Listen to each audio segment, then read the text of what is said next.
जो महापुरुष सदैव भगवान के चिंतन में निमग्न है, वो कह रहे हैं भयम भयानाम अपहारिणी स्थिते मनस्यनन्ते मम कुत्र तिष्ठति यस्मिन् स्मृते जन्म जरांतकादि भयानि सर्वाण्यपयांति तात। हे दोस्तों मित्रों, तुम्हें कोई भी कष्ट नहीं होगा, ना मृत्यु का, ना रोग का, ना अपमान का, ना कोई भय छू सकेगा। कौन सा ऐसा जादू है भाई? बोले समस्त भयम भयानाप हारिणी स्थिति, समस्त भय का अपहरण करने वाली एक स्थिति जागृत होती है। कैसे जागृत होती है? अनंत महिमाशाली भगवान के नाम का जो स्मरण करता रहता है। हम अपनी कल्पना से भयभीत होते, कहीं कोई भय नहीं है। जहां भय लगा है वहां हमने देखा हमारी कल्पना हमको भयभीत करती है। नाम जब चल रहा है तो तुम्हें भय कोई परास्त नहीं कर। भयम भयानाम हारिणी, समस्त भयों का अपहरण करने के लिए नाम विराजमान है। चौथी स्टेज में कैंसर, अब कभी भी शरीर छूट सकता है। पूरा तिलक लगाए मुस्कुराते हुए बात कर रहे थे, बोले बस बल है राधा नाम का। अभी कुछ दिनों से जुड़े थे, यही एकांतिक में उनका पड़ा भी है। भयम भयानाप हारिणी स्थिते, समस्त भयों का अपहरण हो जाएगा। विश्वास करो, तुम कितने दिन पैसा कमा लोगे, कितने दिन भोग लोगे, कितने दिन परिवार को संभाल लोगे। हरि गुरु का अंतर से भाव तुम्हारे नहीं जुड़ पा रहा है तो क्या तुम अविनाशी हो? अगर आज मर गए तो तुम्हारी पत्नी, तुम्हारे पुत्र, तुम्हारा परिवार कौन चलाएगा? विश्वंभर भगवान। तो आज विश्वास क्यों नहीं करता भगवान पर? अपने पर क्यों ले रहा है कि अगर नहीं हुआ तो मैं बर्बाद हो गया हूं? बर्बाद तू तो है ही। आबाद कब तू हुआ था? आबाद तो उस क्षण होता है जब उस ईश्वर का आश्रय ले लेता है और पूरा भरोसा ईश्वर पे छोड़ देता है, उसे कहते हैं आबाद होना। अहंकारी कभी, अपने को कर्ता मानने वाला कभी आबाद नहीं होता। यही समय तो होता है उत्तर देने का, मैं आपका। सर्वस्व नष्ट हो जाए तो भी स्वामी मैं आपका। आपकी आज्ञा के अनुसार आपके विरुद्ध कभी नहीं चल सकता, चाहे प्राण चले। भगवत प्राप्ति ऐसे होती है। नौकाएं कभी डूबती नहीं, लड़खड़ाती नहीं, छेद होती नहीं। नाविक ने आज तक किसी को डूबने नहीं दिया, पार कर दिया है। चुपचाप बैठा रहे, दौड़ क्यों मचा रहा है इधर से उधर, पूरा बैलेंस बिगाड़ने की कोशिश कर रहा है। एक आदमी ट्रेन में दौड़ रहा था, डिब्बे में एक साधु थे। तो भाई मैं देख रहा हूं तू दौड़ रहा है, क्यों दौड़ रहा है? बोले हमको बहुत जल्दी पहुंचना है अमुक स्टेशन है। पागल, ट्रेन चल रही, तू बैठ जा, तू बैठ जा, ट्रेन चल रही। ऐसे ही तू सच्ची मान, अध्यात्म की कोई दौड़ भाग नहीं होती। अध्यात्म कोई किलोमीटरों वाली यात्रा नहीं कि बहुत भागना पसीना चुआना है। समझ समझ, विवेक का मार्ग, विवेक का। आराम से बैठ जा, काहू के बल भजन को, काहू के आचार, व्यास भरोसे, कुंवर के सोवत पाव प्रसाद। अंतिम समय सूरदास जी का पद, भरोसो दृढ़ इन चरणन केरो। ये है पूरी जीवन की साथ। नाते नेह राम के मनियत, जाके प्रिय राम बैदे ही तजिए ताह कोटि बैरी सम जद्य परम सने ही। पुलापा नहीं चलता यहां, ठोस चलेगा, ठोस घनीभूत भक्ति। और वो होती भक्तों के चरणों से, हरिभक्तों के चरणों से। जरा भी आप प्रश्नवाचक चिन्ह आपके सामने लग गया तो शरणागति में कलंक लग जाएगा। नहीं, भगवत प्राप्ति का माइक से ठेका लेते हैं। शरणागति, भगवत प्राप्ति बिल्कुल सहज सरल, सब कुछ उनका था, उनका है, उनका ही रहेगा। तुमने जो अपना मान लिया है बस वही समर्पित कराने के लिए रोज सत्संग हो रहा, उसी को समझ लो। भगवान ही तुम्हारे पुत्र परिवार के रूप में हैं। वही ऐसा प्रश्न खड़ा करेंगे कि तुम भगवान को देखते हो या पुत्र को देखते हो। हमें श्री भगवान की तरफ देखना है तो वो भी हो जाएगा, सब मंगल ही मंगल हो जाए। और अगर पक्ष ले लिया संसार का तो गए, नंबर से आप नीचे उतर जाएंगे। इसीलिए कह रहे अगर भय मुक्त होना, सबसे बड़ा भय मृत्यु का है, जो बच नहीं सकते, वो आने वाला है। तो बोले जब साधु भी मरता है, गृहस्थ भी मरता है, तो भी भजन से क्या है? साधु मरता नहीं। सांप जैसे अपनी केचुल छोड़ता है, ऐसे साधु अपने शरीर को छोड़ता है और भगवत धाम जाता है। मरता है विषयी पुरुष, जन्मत मरत दुषा दुख होई। इसलिए भयम भयानाप, जो नाना प्रकार के भय, नाना प्रकार के दुख, आपको चिंता शोक, उनसे मुक्त होने के लिए बार बार कहते हैं राधा राधा राधा, नाम जप करो, प्रभु के आश्रित हो जाओ, अपनी चिंता छोड़ो, अपने परिवार की चिंता छोड़ो, भगवत चिंतन करो, बहुत बढ़िया जिम्मेवारी भगवान ले लेंगे। सच्ची मानिए, कर्तव्य छोड़ने की बात नहीं कह रहे हैं, चिंता छोड़ने की। तुम्हारे चिंता करने से होगा, ओवर थिंकिंग, तुम्हारे सोचने से होगा कि हम ये महल बनेगा, महल के ऊपर अटारी चढ़ेंगे, फिर ये होगा, फिर वो होगा, फिर होगा। तो बोले हम कुछ सोचे ना, नहीं, राधा राधा राधा, वर्तमान में राधा राधा जब, जो आगे होता चला जाए उसको करता चला जा, तो जीवन मुक्त हो जाएगा गृहस्थी में रहते हुए। सोच हमको नहीं, सोच हमारे प्रभु देंगे, आगे क्या करना है वो करेंगे, हम संकल्प विकल्प करके फंस जाएंगे। बाले क्रीडन का सक्ता यौवने विषयोन्मुखा अज्ञानयन्ति शक्त्याः च वार्धकं समुपस्थितम् तस्मात् बाल्ये विवेकात्मा यतेत श्रेयसे सदा बाल्य यौवन वृद्ध्यायैर्देह भावैः संयुतः। सांसारिक जन बाल्यावस्था खेल कूद में व्यतीत कर देते हैं। हम प्रणाम करते हैं उन माता पिता को जो अपने बच्चों को बाल्यावस्था से नाम जपना, समय से उठना, पृथ्वी माता के चरण छूना, सूर्य भगवान को नमस्कार करना, अच्छे अच्छे आचरण सिखाते हैं। आजकल माता पिता नहीं उठते प्रातःकाल, तो बच्चों को क्या उठाएं प्रातःकाल, 11 बजे तक उठते। बाल्ये क्रीडन का शक्त यौवने विषयोन्मुखा, बाल्यावस्था तो खेल कूद में चली गई। जीवन वही धन्य जो भगवान से मिल जाए, वो जीवन किस काम का। आजकल कह रहे हैं कि बाल्य क्रीडन का शक्त, बालकों को तो क्रीड़ा अवस्था में ऐसा लगा दिया कि बाल्यावस्था कब निकल गई पता नहीं चला। यौवने विषयोन्मुखा, यौवन अवस्था भोगों में फंसा दे। अरे भाई, भगवान कृपा करें, सबको अच्छे माता पिता मिले। कैसे अच्छे माता पिता? जो भगवान में लगाते हैं, जो सत धर्म में लगाते हैं, जो सत कार्यों में लगाते हैं। बहुत बड़ा योगदान होता है माता का, फिर दूसरा पिता का। सबसे बड़ा गुरु माता, फिर पिता, क्योंकि वही सतमार्ग में चला। गांव में एक बार नाटक आया था दिखाने के लिए, वो क्या कहते हैं, नौटंकी, वो सुल्ताना डाकू, पूरा दिखाया गया। रात भर देखा था, बच्चे थे हम उस समय।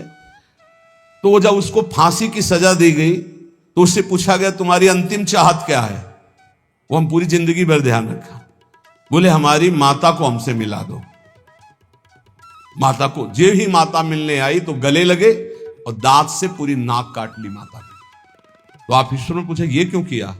बोले मुझे आज फांसी के फंदे में चढ़ाने वाली ये है। पहली बार हमने पेंसिल चुराई थी, और जब इसको कहा कि मां मैं पेंसिल चुरा के लाया, तो इसने कहा बहुत अच्छा बेटा, लिखने के काम आएगी। बस उसी दिन से मुझे लगा कि बहुत अच्छा कार्य है, और आज मैं सुल्ताना डाकू बना और मुझे इसकी फांसी की सजा मिल रही। तो सबसे बड़ी अपराधिनी मेरी मां है जो मुझे इस मार्ग में। मां प्रथम गुरु है। आप अपने बच्चे को जैसे गर्भ से शिक्षा, अगर हम प्रार्थना करते हैं गृहस्थ में वो बच्चा गर्भ में आ जाए तो सहवास बंद कर दो, सात्विक भोजन पाओ, भगवत नाम कीर्तन सुनो, भगवत कथा सुनो, महान तीर्थों का भ्रमण करो अगर कर सकते हो, उससे तुम्हारे बालक के बहुत सात्विक संस्कार होंगे। यौवने विषयोन्मुखा, जवानी भोगों में व्यतीत करने के लिए प्रेरणा दी गई, और अंदर और बाहर दोनों से संयोग बने, विषयों से हृदय मलिन हो गया। फिर कह रहे हैं अज्ञा नयंती असक्त्या, जो अगली अवस्था आई बुढ़ापा, वो तो असक्त, इंद्रियां वैसे ही चंचल, मन वैसे ही चंचल, शरीर असक्त। अब वो अंदर बैठे बैठे भोगों का चिंतन कर रहा है, उसकी दुर्गति हो जाती, दुर्गति। इसलिए तस्मात् बाल्ये विवेकात्मा यतेत श्रेयसे सदा, विवेकवान होकर बाल्यावस्था से वो माता पिता धन्य है जो अपने बच्चे को शासन में लेकर, बाल भोग बना रहे, 5 मिनट राधा राधा कीर्तन कर, अभी तुझे पवाते हैं, थोड़ा सा नाम संस्कार डालिए भगवत कीर्तन का, भगवान नाम जप का। बैठ 5 मिनट बैठ के कथा सुन, देखो सत्संग सुन, या स्वयं सुनाने लगे कोई ना कोई ग्रंथ की बात। संस्कार पढ़ते हैं। गर्भ से संस्कार पड़ते। अभिमन्यु जी को गर्भ में ही चक्रव्यूह तोड़ना आ गया था, प्रहलाद जी को गर्भ में ही परम महाभागवत बना दिया था नारद जी ने। अगर आप गर्भस्थ शिशु से शिक्षा प्रारंभ करेंगे तो कोई महान राष्ट्रभक्त महात्मा पैदा होगा। विवेक की पुरुष को चाहिए कि जिस समय बाल्यावस्था है वो पूरे जीवन की अद्भुत शैली बनाने के लिए उसको आप शिक्षा दीजिए। जितने गंदगी व्यसन है वो सब माता पिता के आचरणों का प्रभाव बच्चों पर पड़ता है। बहुत होश में माता पिता अपना व्यवहार रखें, नहीं बच्चे फिर वो ही जानते हो क्या करते हैं, बुढ़ापे में मार थप्पड़ घर के बाहर कर देते हैं कि तुमने हमको यही शिक्षा दी है आधुनिकता की, भोगों की, विषयों की, तो उसी का सुख लो। इसलिए तदे तद्वो मयाख्यातम यदि जानीत नानृतम तदस्मत् प्रीतये विष्णु स्मृत्याम बंध मुक्तिदः। मित्रों, मैं तुम लोगों से प्रार्थना कह रहा हूं, तुम झूठ मत समझना। अगर समस्त दुख और बंधनों से छूटना है तो तुम केवल हरि स्मरण प्रारंभ कर दो। उनका स्मरण करने के पश्चात कोई भी विपत्ति उसको परास्त नहीं कर सकती। हरि स्मृति समस्त विपद विमोक्षणम, जितनी विपत्तियां हैं सबसे मुक्त करा देगी। तुम मेरी बात मान लीजिए। तदस्मत् प्रीतये विष्णु स्मृत्याम बंध मुक्तिदा, समस्त बंधनों से मुक्त हो जाओगे, मृत्यु का भय नष्ट हो जाएगा, केवल हरि स्मरण। प्रयासः स्मरणे कोश्य स्मृतो यच्छति शोभनम पापक्षयश्च भवति स्मरताम तम अहर्निशम। स्मरण मात्र भगवान का परम मंगल परम कल्याण करता है। क्या जाता है? हरिशरणम राम कृष्ण हरि, राधा राधा हरे नमः। जो पसंद आवे, हमारे भगवान की तो अनंत नाम है, राधा वल्लभ श्री हरिवंश, जो पसंद आवे। खूब नाम कीर्तन, खूब नाम स्मरण। जो नाम स्मरण करता है समस्त मंगल समस्त कल्याण हो जाता है।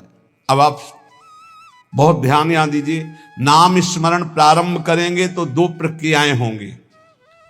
यदि आपके पाप अधिक हैं तो तत्काल पाप नष्ट होना प्रारंभ हो जाएंगे। अब उसके लिए घटनाएं घटना प्रारंभ हो जाएंगी, विपत्ति, दुख, परेशानियां। आप ऊब मत जाना। और अगर आपके पुण्य अधिक हैं तो पुण्य शुरू हो जाएंगे। ये लाभ, ये लाभ, ये लाभ। तो आप वो नाम जप का लाभ मत मान लेना। वो नाम जप से दुख आ रहा है ऐसा मत मान लेना। वो शुभ अशुभ दोनों को नष्ट करके आपको अखंड आनंद प्रसन्नता की तरफ ले जा रहा है। इसलिए धैर्य चाहिए नाम जापक में। सुख दुख नाम का फल नहीं है, सुख दुख पाप और पुण्य का फल है। आनंद और प्रसन्नता ये नाम का फल है। प्रसन्नता ये ब्रह्म स्वरूप है। प्रसन्नता, हर समय प्रसन्न रहना, ब्रह्मभूता प्रसन्न आत्मा। जो रात दिन प्रभु का स्मरण करते हैं उनके सब पाप नष्ट हो जाते हैं। प्रभु में अहर्निश बुद्धि लगने के कारण प्रभु परम सुख समुद्र है, इसलिए वो सुख समुद्र हो जाता है, हर समय सुख में डूबा रहता है। तापत्रयणे भीतम यदे तदखिलम जगत तदा सोचेषु भूतेषु द्वेषम प्राज्ञः करोति कहा। ये संसार तीन तापों से जल रहा है। तुम शोचनीय पुरुषों जैसे जलने के लिए तैयार मत हो। अगर तुम बचना चाहते हो तो बच सकते हो नाम जप के, नहीं तो कैसे कैसे मृत्यु अपहरण कर रही है। बैठे हैं आराम से कुर्सी में, पीछे से पूरी दीवार गिरी मर गई। एक एक क्षण में मृत्यु तो काल कवल कर रही है। और हम सोच रहे हैं सब कुछ काम हो जाए फिर एक बैठकर भजन करेंगे या तीर्थयाटन करेंगे। मृत्यु तुम्हें तीर्थयाटन और भजन के लिए समय नहीं देगी। आज अभी से भजन शुरू करो। बद्ध वैराणि भूतानि द्वेषम कुर्वन्ति चेततः सुशोच्यान्यति मोहेन व्याप्ता नीति मनीषिणाम। यहां भजन तो करते नहीं, एक दूसरे से वैर कर रहे हैं, एक दूसरे से छल कपट कर रहे हैं, पापाचरण कर रहे हैं। विचारवान कभी किसी से वैर नहीं करता, ये पापाचरण नहीं करता। तुम महामोह से व्याप्त होकर किसी से यहां लेन देन मत कर लेना पाप का। कोई ऐसा पाप कर लिया, कोई वैर कर लिया, आना पड़ेगा। त्रिभुवन में किसी से वैर नहीं होना चाहिए, तब तुम जीवन मुक्त होगे। इसलिए अजात शत्रु होता है भगवान का भक्त। और किसी से कुछ लेना न देना, मगन रहना। कर्जा ना रहे, नहीं तो आके देना पड़ेगा, आना पड़ेगा। कुछ ना कुछ ऐसा बन करके उसका हिसाब करके तुम्हें यहां से जाना पड़ेगा। बोले जैसे हमारा जवान लड़का था, बहुत मेहनत करके, बहुत वो अपने में कम खर्चा करता था, सब हम ही को देता था, क्योंकि कर्जा निपटाने आया था। और कर्जा निपटा चला गया, वो तुम्हारा लड़का थोड़ी था, वो अपना कर्जा देने आया था। और कर्जा लेने आया था, बोले बचपन से बीमार, कुछ दिनों के बाद वो पधार गया, तो अपने लेने आया था हिसाब किताब। बहुत होश में, जीवन मुक्त होने के लिए किसी से लेना नहीं, किसी का देना नहीं, किसी से वैर नहीं, किसी से मित्रता नहीं, सबसे भगवत भाव। मैं तुम सबसे आग्रह करता हूं, तुम इस असार संसार के विषयों में कभी संतुष्ट नहीं हो सकते, मेरी बात समझ लो। चाहे जितना भोग भोग लो, कभी ऐसा नहीं हो सकता कि हाँ अब आज के बाद मुझे नहीं चाहिए। ये ऐसे भूत के लड्डू हैं, खाओ तो परेशान, ना खाओ तो परेशान। जो नहीं भोग रहे हैं वो ललचा रहे हैं, और जो भोग रहे हैं वो पछता रहे हैं। बड़ा विचित्र माया का खेल है। और जो संसार में है वो पछता रहे हैं कि हम सोचा था इसमें सुख है, वो है नहीं। हमें लगता है कि सुख औरों में है, पूरा जीवन उनको पछताते चला जा रहा है, ये भोगा, ये भोगा, ये भोगा। और अगर सही भजन नहीं हुआ तो पूरा जीवन इस भेष में पछताते चला जाता है, इधर उधर ताक झांक, पूरा जीवन व्यर्थ चला जाता है। ये हम भ्रमण करते हुए जीवन में देखा कि अगर साधना नहीं है तो अवस्थागत इंद्रियां शांत नहीं होती। उपासक को चाहिए कि ये सोच ले कि विश्व के चाहे जितने भोग भोग लो, कभी संतुष्ट नहीं होने वाले। अच्युत भगवान की आराधना कर लो तो तृप्त हो जाओगे। फिर ऐसा हृदय की स्थिति हो जाएगी जैसे गोस्वामी तुलसीदास जी कहे, पायो परम विश्राम राम समान प्रभु नाही कहूं। हृदय शांत हो जाएगा, अब कछुनाथ न चाही मोरे, हृदय से आने लगेगा। सर्वशक्तिमान भगवान श्री हरि समस्त प्राणियों में विराजमान है। ऐसे भावना करके जिससे मिलो पहले भगवत भाव करो। काम क्रोध लोभ मोह मद मत्सर इन 6 शत्रुओं पर विजय प्राप्त कर लेता है, वही भगवान का दर्शन प्राप्त करता है। तब बड़ा आश्चर्य होता है जब एकांतिक में भगवत प्राप्त आते हैं और फिर कहते हैं मुझे भगवत साक्षात्कार हो गया, और फिर कहते हैं मन में बड़ी परेशानी है।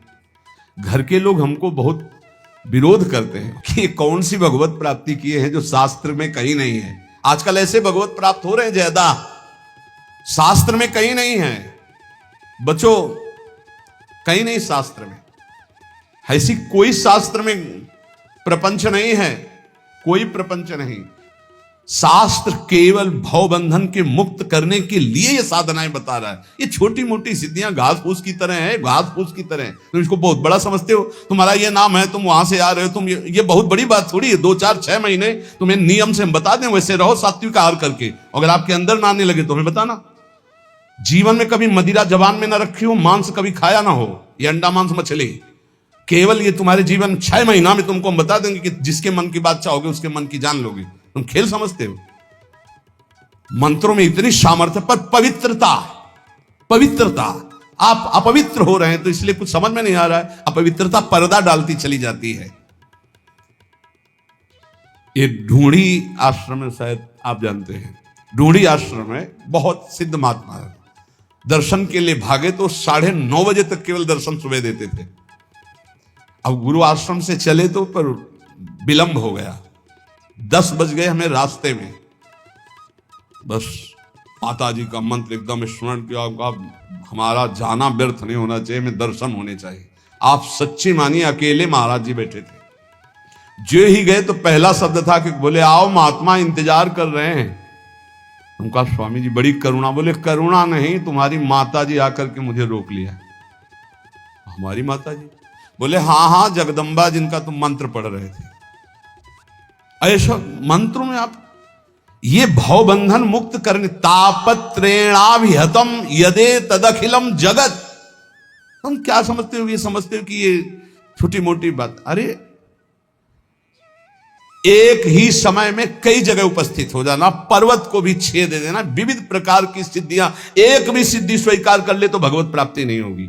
हमारे ब्रज में ऐसे ऐसे कि अखिल कोटि ब्रह्मांड नायक परात्पर पीछे घूमे, और 2-4 लोगों ने मिलकर थप्पड़िया दिया, पीट गए, रोटी मांगा, खाया। कोई जानता नहीं कि ये क्या है।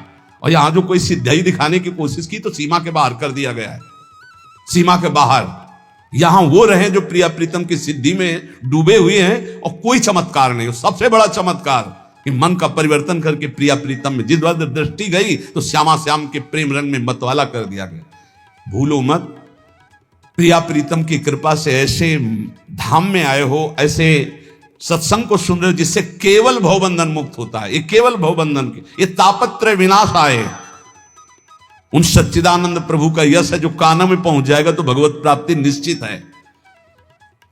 हे भाई, चाहे देवता हो या दैत्य हो या मनुष्य हो या यक्ष हो या गंधर्व हो, कोई भी हो, मेरे प्रभु श्री हरि इतने कृपालु हैं कि उनके चरणों का जो आश्रय ले ले और नाम जप शुरू कर दे तो परम कल्याण हो जाता है। भगवान को प्रसन्न करने के लिए ब्राह्मण के कुल में जन्म लेना या देवता बनना या सदाचारी या विविध ज्ञानों से संपन्न होना या दान करना या यज्ञ करना, शारीरिक मानसिक पवित्रता, बड़े बड़े व्रत, ये सब पर्याप्त नहीं हैं। भगवान केवल प्रेम से प्राप्त होते, प्रेम से। वो कोई भी पुरुष नपुंसक नारीवा जीव चराचर कोई अहोवत सुपचतो गरियान या जिभ्यागे वर्तते नाम तुभ्यम। भले वो चांडाल है पर उसकी जिभ्या पर हरि नाम है तो त्रिभुवन बंदनी है वो। देख लो देख लो, देवता दैत्य मनुष्य यक्ष गंधर्व कोई भी क्यों ना हो, जो हमारे भगवान का आश्रय लेकर उनका नाम जप करता है उसका परम मंगल परम कल्याण हो जाता है। प्रभु की प्राप्ति के लिए जरूरी नहीं है कि वो ब्राह्मण हो या देवता हो या वो सदाचारी हो या ज्ञान से संपन्न हो, दानी तपस्वी या शारीरिक मानसिक पवित्रता, बड़े बड़े व्रत, इनके द्वारा भगवान मिल जाए ऐसी जरूरी बात नहीं है। भगवान सिर्फ मिलते हैं प्रेम से, और प्रेम मूल्य नाम है। जो नाम जप करता है उसके हृदय में प्रेम होता है। प्रेमी वो कोई भी हो, भगवान उसको बहुत प्यार करते हैं। बहुत कृपा की, भगवान ने बहुत कृपा की। अगर कोई शर्त रख देते तो बड़ा कठिन होता। सिर्फ प्रेम, और प्रेम सबके हृदय में है। उस प्रेम को आपने बांट दिया है संसार में, उसी को समेट लो, भगवान की तरफ कर लो, भगवान की प्राप्ति हो जाएगी। इस संसार में सबसे दुर्लभ वस्तु मनुष्य शरीर है। इस मनुष्य शरीर में सबसे दुर्लभ वस्तु सत्संग है। सत्संग में सबसे दुर्लभ बात भगवान की अनन्य भक्ति है। भक्ति का स्वरूप सदा सर्वत्र भगवान की भावना करते हुए निरंतर स्मरण करना। सब कुछ प्राप्त है। देख लो, इस संसार में सबसे दुर्लभ वस्तु मनुष्य शरीर है। मनुष्य शरीर में सबसे दुर्लभ वस्तु सत्संग है। सत्संग में दुर्लभ वस्तु श्री कृष्ण भक्ति है। भक्ति का स्वरूप सदा सर्वत्र भगवत भावना और नाम स्मरण। सब सुलभ है, सब दुर्लभ सुलभ है। यदि अब भगवत प्राप्ति नहीं हो तो मतलब अभागी समझो, अभाग्य। जो न तरह भवसागर समाज नर पाए, श्रुति निंदक मंदमति आत्महनन गति जाए। तुम्हें जो लोग मारना चाहते हैं वो नहीं मार सकते। तुम्हें विष दे के भी नहीं मारा जा सकता। तुम्हें आग भी नहीं जला सकती। तुम्हें बड़े बड़े पर्वतों के नीचे दबाया जाए तो भी तुम्हारी मृत्यु नहीं होगी। सांप से डसाया जाए तो भी मृत्यु नहीं होगी। यदि 100 रूप रख करके मृत्यु आवे तो भी नहीं होगी। बस मेरी बात मान लीजिए, निरंतर नाम जप कीजिए, भगवान ऐसी स्थिति दे देंगे कि मृत्यु तुम्हें छू नहीं पाएगी। ए भाई, बस सार बात भगवान की शरण में होकर अपने कर्तव्य का पालन करते हुए नाम जप करो। इसी जन्म में आनंद को प्राप्त हो जाओगे। प्रपंच में मत फंसो। ये माया प्रपंच आपको फंसाएगा, प्रश्न करेगा। आप श्री जी की तरफ रहना। हम बुरे हैं भले हैं जैसे अपनी श्री जी के हैं, पक्ष श्री जी का रखना, जीत जाओगे। माया घसीटेगी अपने पक्ष में। आओ, कबड्डी का खेल है, कबड्डी का खेल। ये हमको माया के पक्ष में जाना पड़ेगा। जैसे पाला होता ना, उसमें 2 शर्तें रहती हैं। एक तो तुम्हारी सांस न टूटने पावे, स्कूल में सिखाया गया था नहीं, कबड्डी कबड्डी तो राधा राधा राधा राधा, सांस न टूटने पावे, निरंतरता नाम की बना। और दूसरी बात, तुम्हें पकड़ेंगे वो 4-5 मिलके, पाले तक नहीं आने देंगे। पाला कौन सा? हमारे माई श्यामा जी को राज पकड़ेंगे कौन? काम क्रोध लोभ मोह मद मत्सर। आपको घसीटना है कैसे? राधा राधा राधा राधा, और आप पाले में आ जाओगे। और अगर जो ही पकड़े तो खत्म राधा नाम, तो आप हार गए। जिस समय पकड़ेंगे तो आपका राधा नाम छूट जाएगा, देख लेना। और अगर राधा नाम नहीं छूटा तो छयों को घसीट के पाला में ले आओगे। काम क्रोध लोभ मोह मद मत्सर, कबड्डी में जीत जाओगे। एक तरफ है माया अपने पार्षदों के साथ, और एक तरफ है भक्ति भगवान के साथ। आपको अपने पक्ष से उस पक्ष में जाना है, उस पक्ष के आपके पक्ष में। बोले यहां माया प्रवेश नहीं कर सकती। क्यों नहीं प्रवेश कर सकती? बोले हम भगवान के हैं। तो माया किसकी है? घास फूस की है, वो भी भगवान की है। मम माया दुरत्तया और ममैवांशो तुम, और पाला बीच में रखा हुआ है। दोनों भगवान के खिलाड़ी हैं, एक तरफ माया एक तरफ महाभागवत। वो उधर भी जाएगा, वो उधर भी आएगी। सांस न टूटने पावे, राधा राधा राधा, खेल में जीत जाओगे। जिसके मुख में नाम चल रहा है तो काम क्रोध लोभ उसको दबाएंगे, गिरा देंगे, फिर भी वो घसीटता चला है, सांस न तोड़े तो जीत जाएगा। छयो शत्रु ऊपर लदे हैं, गिर चुका है। खुली सब बात समझो, काम क्रोध ने गिरा दिया है। कबड्डी वाला गिरता नहीं, फिर भी वो घसीट रहा है, राधा राधा राधा। बोले पाला बहुत दूर हो तो? बोले इस कबड्डी में पाला ही चल के नजदीक आ जाता है। पाले तक आपको नहीं पहुंचला, छयों ने दाब लिया और हाथ ऐसे करोगे, बोलोगे राधा, तो पाला ही चला आएगा। और अब पाला समझ रहे ला? वो माया भी सोचेगी बहुत बुरी जगह फंसा है हमारा पाला। बोले नहीं अभी क्या जाना कैसे से पाला पड़ा है, तो पाला ही आके पड़ जाएगा आपके हाथ में। ये हम प्रवचन नहीं कर रहे, ये हम अंदर की छाती की बात करें। बस छोड़ना मत, राधा राधा नाम मत छोड़ना, और अपना पाला समझना रखे। पाला क्या है? हमारे माई श्यामा जी को। ये अगर हम पकड़े तो हमारा काम हो गया। पक्की बात कह रहे हैं हम, ये सब सुलझ करके समझ करके कह रहे हैं, क्योंकि इस जन्म में यार भगवत प्राप्ति होनी। ऐसे साधन में लगो, क्योंकि साधन के बिना तुम्हारा समर्पण पूर्ण नहीं होगा। ऐसे आज हम रोज एक नई युक्ति सोचते हैं और घुमा घुमा के उसी को समझाते हैं। हमारा कबड्डी का खेल है, एक तरफ माया एक तरफ प्रभु। हमको राधा राधा राधा राधा राधा राधा राधा बोलते रहना, ये हमको गिराएंगे, हम गिर जाएंगे। क्योंकि हम इतने बलवान नहीं कि छयो एक तो पूरे विश्व को नचाए है काम क्रोध लोभ मोह। ये छयो जब हम पर आक्रमण करेंगे तो गिर जाएंगे नहीं, तो गिर जाएंगे तब भी ऐसे करेंगे राधा, तो वो पाला जो है ना वो हमारे नजदीक आ जाएगा और हम जीत जाएंगे। और हम जीत गए, नहीं जीत गए।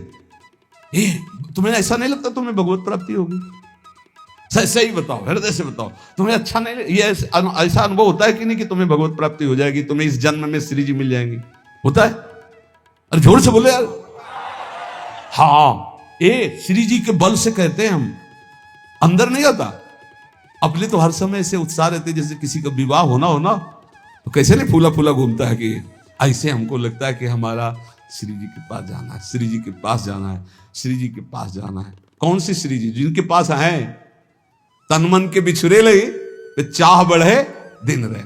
और आपको सच्ची कहते हैं, जिनके मन में आने लगा मेरे को श्री जी के पास जाना, पास पक्का बना बनाया है, तभी मन में आएगा, नहीं तो प्रश्न आ जाएगा हम जैसे पापी कहां जाएंगे श्री जी के पास। नहीं नहीं नहीं, इस पाप को मत पकड़ना, वो तो जल चुके, जो गलती हो गई थी वो जल चुके। क्योंकि इतना सत्संग सुन रहे हो तुम, श्री जी का नाम सुन रहे हो।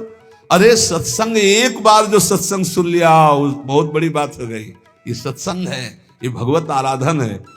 खूब हिम्मत करो, अपने पाले में पहुंचना है। इस बार चूकला ले, अगली बार कबड्डी में पक्का हारोगे। अगला जो आने वाला है, अब आगे समय नहीं रह गया। हम रोज इसी बात का ध्यान दिला रहे हैं। बस भगवत प्राप्ति करनी है, भगवत आश्रित होकर निरंतर नाम जप करते हुए, अपनी तरफ ना देखते हुए अपने इष्ट की तरफ देखना है। श्री राधा वल्लभ।